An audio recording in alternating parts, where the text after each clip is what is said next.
स्थानीय मान्यताओं अनुसार कहते हैं कि इस मूर्ति के भीतर भगवान कृष्ण का दिल का एक पिंड रखा हुआ है, जिसमें ब्रह्मा विराजमान है। दरअसल, जनश्रुति के अनुसार जब श्री कृष्ण की मृत्यु हुई तब पांडवों ने उनके शरीर का दाह संस्कार कर दिया, लेकिन कृष्ण का दिल, पिंड, जलता ही रहा।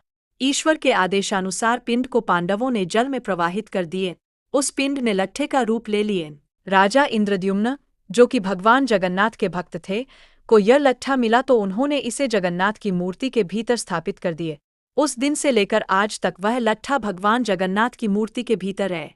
हर 12 वर्ष के अंतराल के बाद जगन्नाथ की मूर्ति बदलती है, लेकिन यह लट्ठा उसी में रहता है।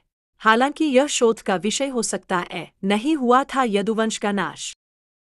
महाभारत युद्ध की समाप्ति के बाद जब युधिष्ठिर का राजतिलक हो रहा था, तब कौरवों की माता गांधारी ने महाभारत युद्ध के लिए श्रीकृष्ण को दोषी ठहराते हुए शाप दिया कि जिस प्रकार कौरवों के वंश का नाश हुआ है, ठीक उसी प्रकार यदुवंश का भी नाश होगा। शाप के चलते श्रीकृष्ण द्वारिका लौटकर यदुवंशियों को लेकर प्रभास क्षेत्र में आ गए।